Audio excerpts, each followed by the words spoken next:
Abhijit Iyer Mitra, Tushar Gupta, RSN Singh, Ashwini Kumar Mishra, leader of the Congress party Anish Dawande, national spokesperson of the NCP Sharad Pawar faction Kishore Tiwari ji, professor Manojit Mandal will be joining. Kishore Tiwari ji, मैं कुछ एक statement पढ़ रहा हूं, आप बताइएगा किसने बोला, सही है कि गलत। Why should India have been on any negotiating table between US and Iran? कि हमारा क्या मतलब था? ये देखो प्रणेश, नहीं, ये जो मैंने स्टेटमेंट पढ़ा है ये सही है कि गलत है? देखिए, मैं अभी बताता हूं। आज की परिस्थिति में मैं RSN या अभिजीत या तुषार से ये पूछना चाहता हूं कि ईरान तो अमेरिका पे कुछ कर नहीं रहा था। ईरान कर किस पे रहा था? खाड़ी के देशों पे, जहां 1 करोड़ भारतीय रहते हैं और उनके 9 करोड़ परिवार थे। आज वो कितने रिलैक्स है? मुझे एक बताइए। आपकी सब बात में मानता हूं, RSN की भी मानता हूं, तुषार की भी मानता हूं कि एक अतिरेकी राष्ट्र को क्या दर्जा मिला है। अभी मैं बता रहा हूं कि शाहबाज रहो या मुनीर रहो, इस वक्त बर्बादी कहां हो रही थी? क्या ये 9 करोड़ फैमिली, इसमें से 1 करोड़ में से 1 लाख लोग लौट के आए और अभी खाड़ी के देश कह रहे कि हम उनको वापस नहीं लेंगे। भारत ने जो कुछ किया, ब्रिक्स के राष्ट्र रहते हुए ईरान ने पाकिस्तान के खिलाफ भी भारत का साथ दिया था, लेकिन ये बहुत गलत हुआ। भारत ने जो श्रेय, आप पता नहीं कौन से दुनिया में है, आप मुझे नहीं पता, शायद आप आर्टेमिस में है, आप ऊपर ल्यूनर सरफेस से आ रहे हैं, पता नहीं। आप बोल रहे हैं ईरान ने इंडिया को बैक किया था पाकिस्तान के अगेंस्ट। ये आपको पढ़ना पड़ेगा उन्होंने क्या क्या कहा है इंडिया के बारे में।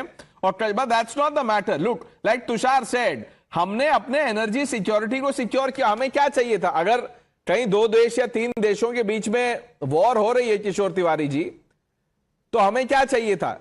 ऑयल और गैस जो है उसके रूट सिक्योर हो, वो हमने किया। हमें आगे बढ़ के रैम्बो क्यों बनना है? That is not how diplomacy works. And by the way the comment that I read out, ये आपके पार्टी की MP है प्रियंका चतुर्वेदी जी। अब वो MP नहीं है, ex MP, but very much a leader. उन्होंने कहा है why should India be on the negotiating table?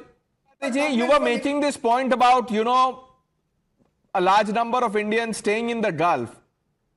मैं आपसे बस आखिरी में यह सवाल पूछ रहा हूं कि हमने सबसे बात की, हमने अपने लोगों के सेफ्टी के बारे में सोचा, हमने अपने एनर्जी सिक्योरिटी के बारे में सोचा, लेकिन ऑपोजिशन अभी भी कह रही है कि देखिए पाकिस्तान जीत गया और इंडिया हार गया। देखिए रमेश, मैं ये बात तक, मैं तुषार की भी बात सुना मैंने, अभिजीत की भी बात सुना। मैं कह रहा हूं कि अमेरिका पाकिस्तान की क्रेडिबिलिटी कुछ नहीं थी, लेकिन जो रोल इंडिया ने अदा करना था वो पाकिस्तान ने अदा किया। देखो, डिलीवरी बॉय भी है। नहीं किशोर तिवारी जी, लेकिन हमें ये रोल अदा करना था, ये किसने कहा था? नेहरू जी कह के गए थे? ये रोल किसने लिखा है? I mean, who conceptualise this role for India कि हमें ये रोल अदा करना था? प्रणेश, ब्रिक्स का प्रेसिडेंट ब्रिक्स के सदस्य के लिए काम नहीं कर रहा। क्या चल रहा है ये? हम अलग अलग है, हम फेल हो गए। किशोर तिवारी जी क्या बोल रहे हैं? ब्रिक्स का प्रेसिडेंट है तो क्या पत्थर उठा ले हम? We should have BRICS in our hand. Sir, क्या बोल रहे हैं आप कि हमें ये रोल अदा करना चाहिए था? कौन बताएगा हमें क्या रोल अदा करना चाहिए था? हमारा नेशनल इंटरेस्ट फर्स्ट है, और वो जो जियोपॉलिटिकल डायनामिक है वो चेंज होते रहता है, उस हिसाब से हमें कदम उठाने पड़ते हैं। Viewers, let's quickly move on.